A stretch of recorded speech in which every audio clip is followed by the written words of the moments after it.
your This is John Balls here, balik lagi ke waktu Gotak, ngobrolin watak. Dan hari ini gue ditemani sama seseorang narasumber.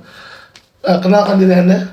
Perkenalkan, nama gue Reynaldo, biasa bisa dipanggil sih. Kalau dokter Lanang panggilnya gue Rendo, bisa panggil Bro Rendo, bisa panggil Ro, bisa begitu. Bisa gitu ya. Oke. Rendo. Ya, dok. Gue senang hari ini lo kesini. Oh, lo agak maju dikit aja karena gue takut suara kita gak kedengeran. Oke. Biar agak enak sama mikrofonnya. Mikrofonnya adalah tablet ya. Mas ya. Mas. Jadi gini. Sebenarnya kenapa gue ngajak lo kesini? Gue mau ngomongin banyak banget hal sama lo, termasuk sama watak lo, sama perjalanan hidup lo. Ya kan? Gue tahu perjalanan hidup lo dari dulu sampai sekarang nggak ringan. Iya. Ya kan? Tapi boleh kita bahas di sini ya. Boleh. Oke. Rendo ini adalah dulu mantan pecandu narkoba ya. Oke. Boleh diceritain nggak? Atau berapa lama sih dulu? Oke. Kebetulan gua pribadi make tuh dari SMP kelas 1 SMP. Kelas 1 SMP. Kelas 1 SMP. Itu umur berapa tuh? Kalau umur sih gua nggak hafal apa nggak inget sih, dok ya. Tapi yang gue tahu tuh gua dikasih ganja, boti, terus minum-minuman keras tuh di waktu itu, waktu SMP kelas 1. Ya kan? Dikarenakan di zaman itu gue pengen diketahui sama orang-orang, dan juga gue dibully sama orang-orang. Malah karena dibully ya? Iya dong. Jadi gini, karena gue dibully, perasaan gue waktu itu gue mesti dibilang tuh gue harus mencari jati diri gue, yang hati gue ngelawan, ngeberontak. Saat itu. Jadi gue bilang gue ikut teman-teman gue yang tawuran lah. Ya kan? Biar dianggap. Kan? Jadi dulu lihat. Iya, karena gue baru tahu nih karakter gue sanguin yang dibilang populer. Yang dibilang itu secara bahasa kasih gue tuh teman gue puji-puji gue, ya kan? Nah, jadi itu kebutuhan itu yang gue perlu dari sekeliling gue, entah di sekolahan, entah di rumah. Nah, saat itu gue butuh itu, dok. Butuh pengakuan dari teman-teman gue. Pengakuan dari kata-kata ya? Iya.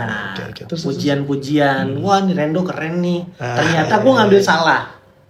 Salah jalan yang gue ambil. Nah, akhirnya gue coba namanya alkohol, ganja, boti. Nah, di saat itu memang maraknya di zaman pelajar SMP tuh itu. Belum tahu namanya sabu. Tapi di sekeliling rumah gue, kalau yang tahu rumah gue di Jalan Tambak ya? Iya, Manggarai sekitar lah tuh.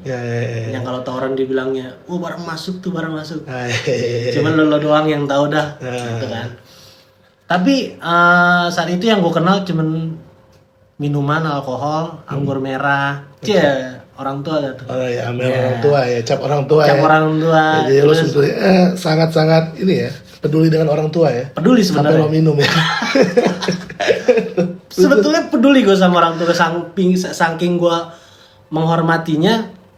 Aku coba deh orang tua. Ternyata salah. Orang tuanya salah. Orang tuanya. Benar. Nah, setelah itu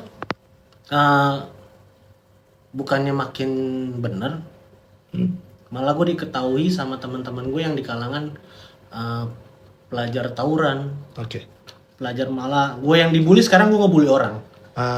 Ya kan, gue nyakitin hati orang, gue tendang orang, gue pukul orang, dan lain-lain deh segala. Itu berjalan waktu dari SMP kelas 1 sampai gue lulus SMA. Yang SMA gue kenal namanya Putau, Sabu, Inex,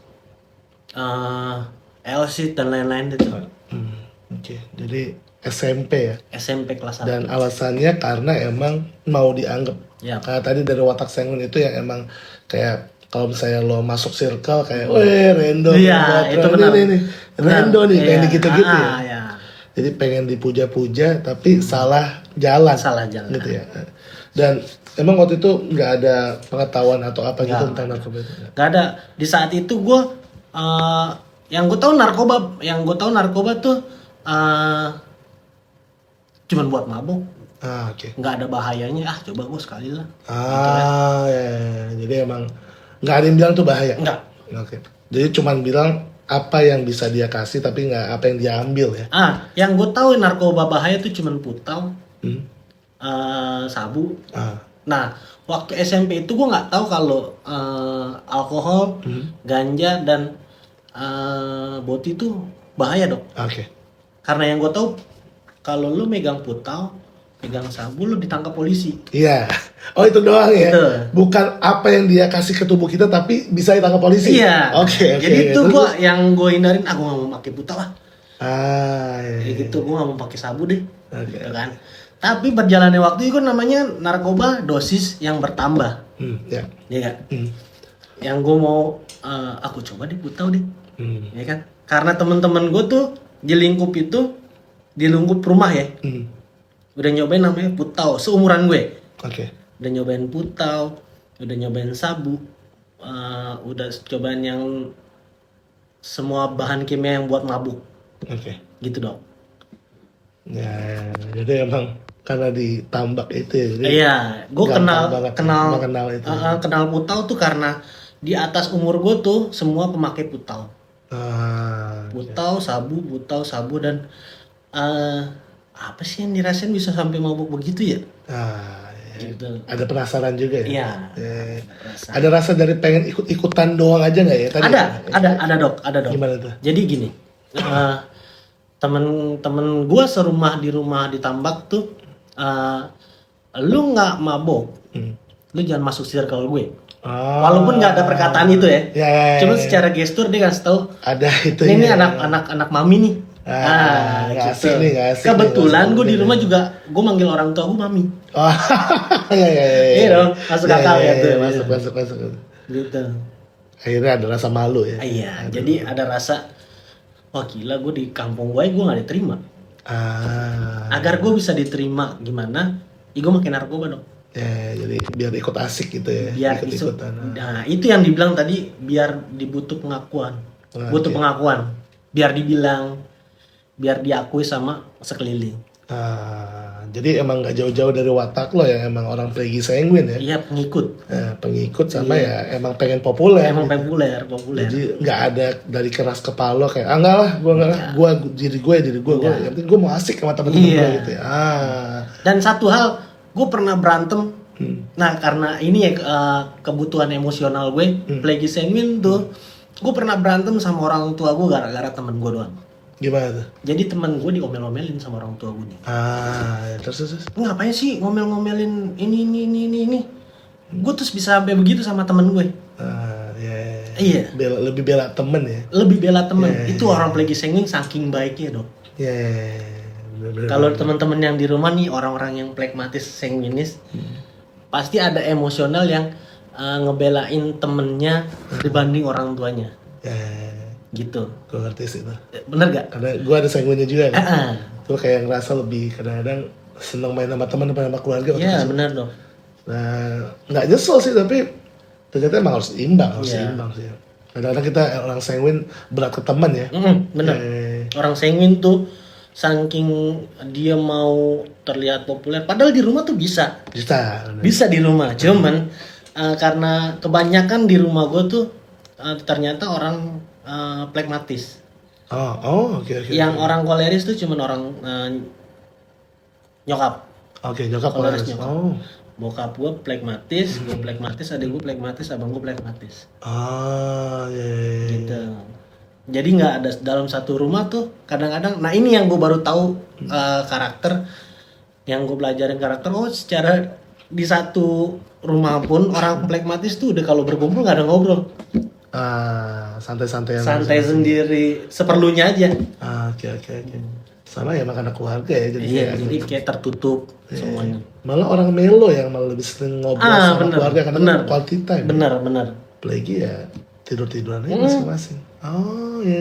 Karena gue udah ngerasa nyaman begini, terus gue ngeliat handphone, gue ngeliat apa yang gue nonton TV, ini kan paling nyaman ya. Orang plekmatis kalau udah nonton sambil tiduran tuh udah paling nyaman sebenarnya. Iya sih. Jadi sendiri-sendiri aja. Iya. Nggak usah ganggu gue. Gitu. Jangan ganggu gue dah. Dan kebetulan karena keluarga juga jadi ya nggak butuh quality time juga. Iya. Kalau lo lagi sandwich Iya. kan. Dan rata-rata banyak yang plagi banyak yang plagi di rumah.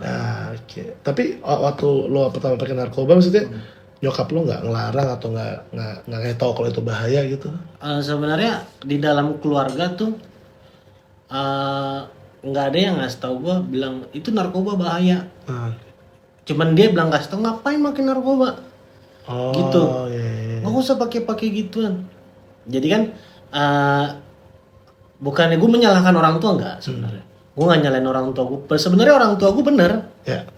Cuman minimnya ilmu tentang penyuluhan narkoba, terus di sekeliling kita pemakai, bandar, pecandu dan lain-lain semua tuh ada di situ kan. Akhirnya gue yang pragmatis yang dibilang orang followers pengikut aja ya. Pengikut aja kan. Akhirnya gue pengikut terus tuh. Terus, ya. Tapi salah jalan nih dok. Salah jalan ya. Iya. Salah jalan nih dok gue. Dan akhirnya gue kecimpung dunia itu make kalau teman-teman yang di rumah yang nonton tahu Bajong, Bandar Jongos, gue pernah lakuin itu tuh dok. Bandar Jongos terus dititipin barang, kayak kurir gitu ya disuruh ini. Dan paling kerennya lah jadi kuda-kudaan gitu. Istilahnya kuda-kudaan. Iya, tapi yang ompong, nggak punya gigi. Iya, nggak ada power lah ya. Nggak ada. Iya. Dan lo mau aja tuh ya. Jenderal Kancil. Iya. Malah paling bahaya di situ kan. Paling lo bahaya. langsung kena tuh kalau misalnya. Iya dong. Jadi kan kita di rumah gua nih, di sekeliling rumah gua nih, cari duit sebenarnya gampang dari jualan narkoba. Nah kita terhindar yang dari namanya begal. Ngapain lu mau begal? Ngapain? Di tempat gue tuh gampang buat nyari duit karena banyak bandar. Oke. Gini, gampang kenapa gue bisa bilang gampang? Lu disuruh beli rokok, tolong beliin rokok dong. Ya kan? Itu gue bisa dikasih 100.000 beli rokok dan sisanya buat gue. Sisa kembaliannya dulu pegang aja. Bandar dulu mah dibilang raja. Iya. Wow, gila lo dok. Mereka megang gitu ya. Iya dong. Iya. Duit mereka juga kenceng. Iya. Oke. Dan udah setelah itu berjalan sampai 11 tahun. 11 tahun jatuh bangun sampai gue di penjara. Sampai gue keluar akhirnya direhab. Oke. Lo sempat masuk penjara? Masuk penjara. Berapa kali? 2 kali. 2 kali gitu. 2 kali. Jadi narkoba dan kriminal. Oke. Yang mana dulu nih? Yang pertama narkoba dulu. Narkoba dulu. Oke. Narkoba, kedua kriminal, dan itu berjalan waktu hampir 3-4 tahun lah. Itu udah hitungan dua kali masuk. 2 kali masuk penjara. Oke. Nah, setelah itu gue pulang dari penjara, gue masuk rehab. Mungkin ini jalannya juga kali ya. Kalau gue juga nggak bisa mendahuluin Tuhan. Cuman kalau dalam perasaan gue, kalau lu nggak begitu terus, lu udah namanya nikmatnya di dalam penjara. Secara gue tahu di dalam penjara tuh kayak gimana. Kalau lu udah punya duit, lu punya power, lu lebih nyaman lagi. Malah lebih nyaman lagi. Nanti kalau lu mau tahu ceritanya nanti ada namanya Kojimi, lu tahu lah pasti. Iya, itu juga. Nanti lu next tuh sama Kojimi tuh. Benar. Gimana tuh? Iya kan? Emang ternyata masukin pecandu ke penjara tuh nggak salah benar. Cuman kalau mau masukin pecandu ke rehab, mesti yang pas juga dong. Oke. Secara di dunia, apalagi yang kita tahu ada plus sama minusnya. Iya. Gitu kan dok. Gue nggak nyaranin buat lu ke rehab sini salah, ke rehab sini salah. Enggak. Semua rehab tuh mempelajari hal yang benar. Ya. Lu bangun tidur, sholat subuh, dan ngelakuin program-program yang positif. Ya. Gitu dok.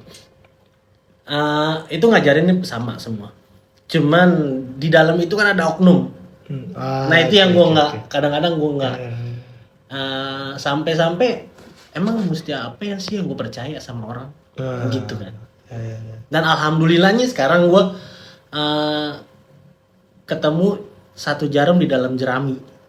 Paham Oh gak? iya. Ya kan? Nah itu Namun yang satu hal yang susah banget. susah banget, susah orang gue percaya sama orang. Secara kelihatan baik di depannya, di dalamnya belum tentu baik. Oke. Ya, Gitu. Itu yang di kebutuhan gue, secara gue orang pragmatis, sanguinis. Gue baik banget sama orang.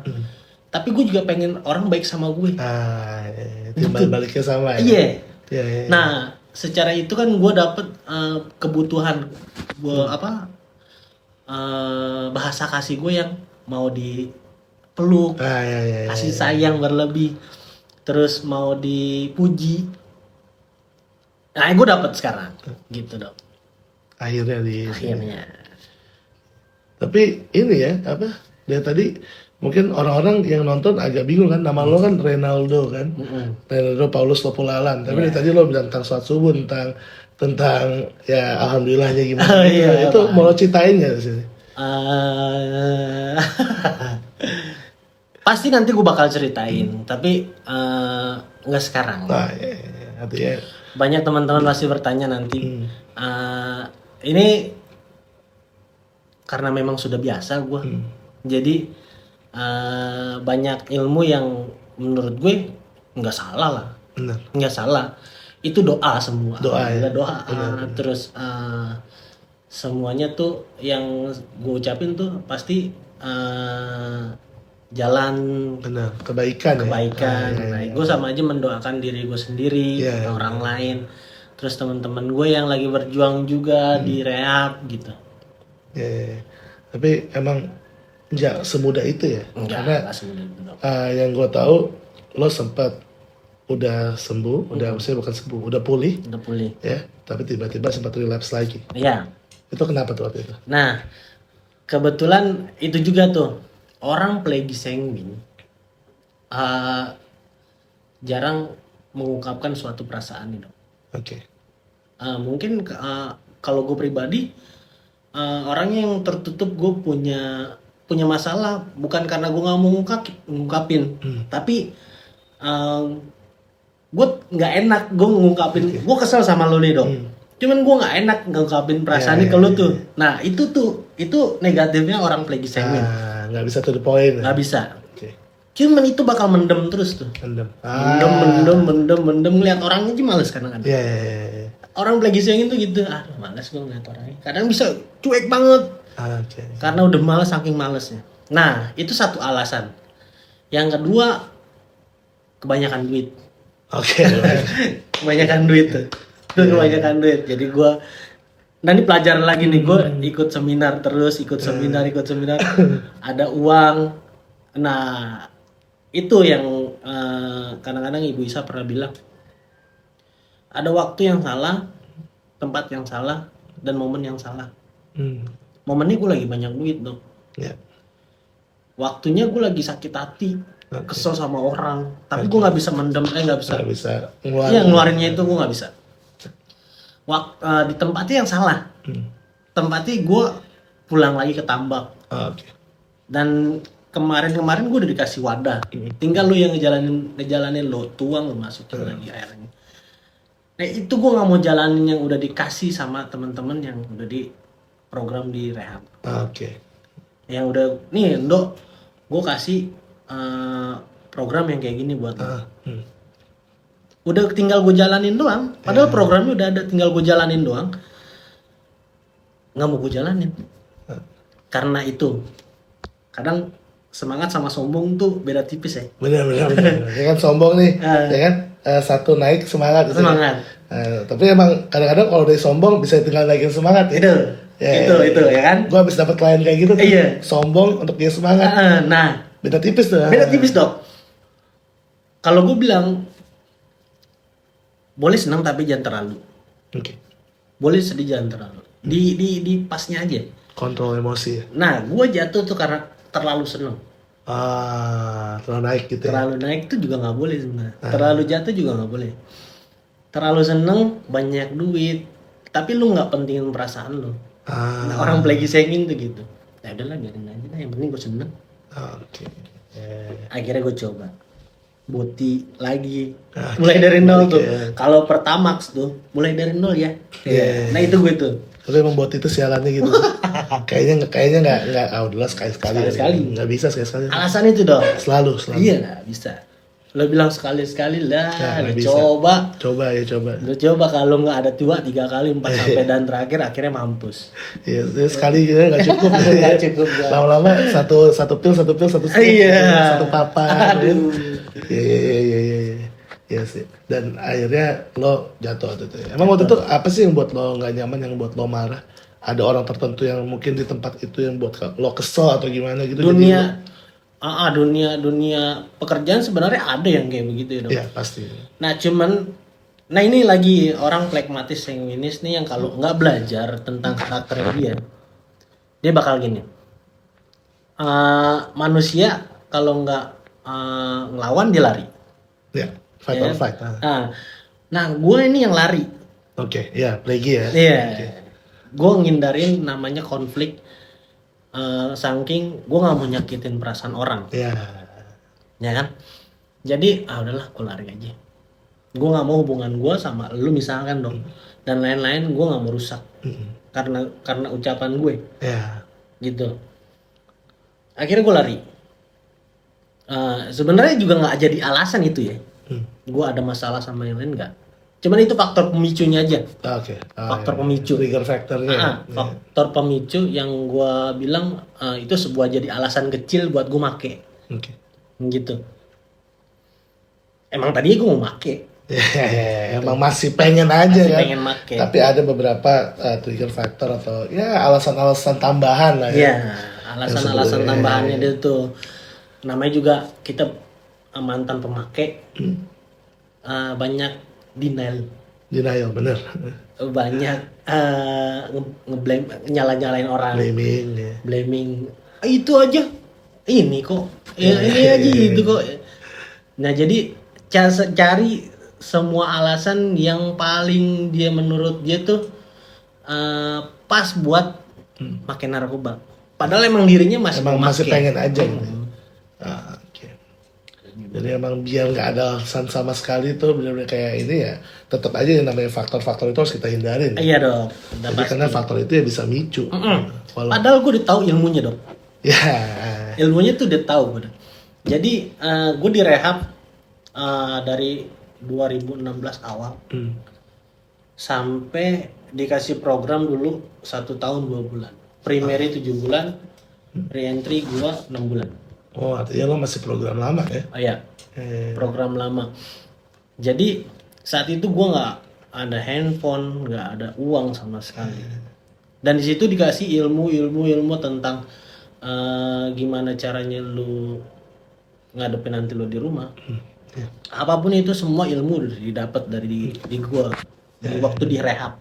Udah ada bekal lah. Ya? Udah semuanya udah ada bekal. Apalagi setelah gue rehab dan diajak sama senior gue buat yuk kita sama-sama penyuluhan buat orang-orang atau di sekolah-sekolah biar salah satu kita bisa mengamalkan ilmu. Ya mungkin menurut gua seminar ini ya, dengan ngajarin juga ya. Sebenarnya nggak mengajarkan sih, cuman berbagi ilmu nih. Gua dulu begini pengalaman gua, jadi semoga teman-teman yang di rumah atau SMP SMA yang tawuran bawa cerulit, aduh kasihan bapak lu tuh nyari duit sampai keringetnya sampai bool. Iya benar. Gitu. Aduh gua kasihan kadang-kadang liatnya. Tapi waktu itu gua juga begitu. Iya. Iya kan? Iya. Gak bisa gua kadang-kadang gua ngeliat di medsos, aduh ini anak kasihan banget. Cuman gua mau tulis gua dulu begitu. Iya. Nah jadi buat para temen-temen yang mau nulis komentar buat di Instagram kah di TikTok ya, kalau lu tahu perasaan itu mungkin lu mau nulis oh iya ya gue begini ya dulu ya, kita cuma berasa empati ya di situ. Jadi lu mau ngungkapin perasaan lu di komentar, waduh mikir-mikir 2 kali. Tapi nggak juga sih, kalau gue kan pemendam, plagi sanguin. Mau nulis aja kadang-kadang nggak enak, biarin aja dah, lewat aja. Akhirnya lo kayak yaudah deh daripada ntar gue nyakitin orang. Ternyata yang mikir 2 kali kalau mau ngomen itu nggak cuma orang melokol ya, Iya. Lagi Senggun juga gitu tapi dengan mindset yang berbeda. Iya. Kalau Melokole kan kayak udah bener belum nih kata-kata gue nih. Atau dari melonya gue lagi kayak udah deh. Bodoh aja deh. Karena gitu. Cuek kan. Cuek. Ya. Tapi bener sih. Gue setuju kata-kata lo tadi tentang ya. Tapi kadang-kadang ya kalau misalnya kita udah pernah ngalamin, jadi kita lihat orang yang ngelakuin hal sama kita, kita malah mau narik mereka karena tahu apa kerugian yang kita dapat. Benar dok. Ya kan?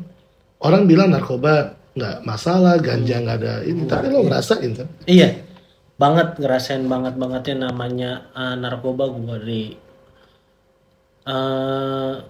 benar-benar ngerasa namanya jangki sampah gitu kan. Itu gue ngerasain benar-benar namanya di satu titik gue benar-benar sampah. Yeah. Sampai sekarang alhamdulillahnya nih gue dok. Semoga terus begini dikasih iman yang seperti ini terus berjalan terus buat berhenti dari narkoba. Jadi dulu tuh gue lagi sakau-sakaunya, ini sakit hati banget tuh gue. Gue ngeliat temen gue habis bokul dan dimaki dengan mabuknya begitu, dan gue sakau dok. Padahal itu temen gue dulu gue punya ber gue kasih. Ya. Wah gue bilang gila banget. Lo nggak dibagi gitu lah ya. Enggak. Padahal lagi sakit-sakitnya. Parah. Ya kan kalau orang lagi sakit kan butuh itu untuk sembuh sesaat doang ya. Dan dia nggak pedulin lo gitu. Iya, sampai sekarang gue itu inget banget rasa sakit hatinya. Terus yang buat gue sekarang, masa lu mau ngerasain sakit hati lagi sih dok? Masalah narkoba gitu. Ya, jadi setiap lo kayak ada keinginan, kadang hasrat tuh pengen ya kayak hasrat mah masih pengen kayak pengen ini masih ya, dok masih ngerasa itu kayak nyobalah sekali gitu, tapi kalau ingat sakit hatinya balik lagi jadi sampah itu nggak mau lagi. Itu yang pertama. Yes. Yang kedua ngelihat nyokap gue bokap gue harus di depan rumah duduk begini mikirin gua, entah mikirin adik gua, entah mikirin abang gua. Dan secara gua sama abang gua make dok dua-duanya. Adik gua doang nih yang bener, yang perempuan. Alhamdulillah itu adik gua doang yang bener gitu kan. Nah itu yang gua males gua ngeliat muka gua. Secara kalau ngeliat muka gua kan momennya tuh rumah gelap, nggak gelap-gelap banget sih, cuman remang-remang gitu kan. Duduk sendirian terus ngeliatin apa yang diliatin, cuman nggak fokus di yang diliatin. Pikirannya kemana-mana, entah mikirin gue ini anak make lagi apa enggak lagi. Nah itu yang gue alasan gue berhenti sampai sekarang. Yang ketiga, takut gue ditinggalin sama orang-orang yang udah sayang sama gue.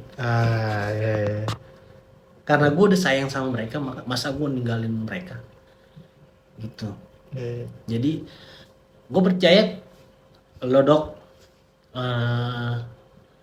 dan orang-orang yang ada di lingkup gue di SRS sayang sama gue, senior gue semuanya tuh sayang sama gue. Jadi masa gue mau ngecewain lo semua gitu.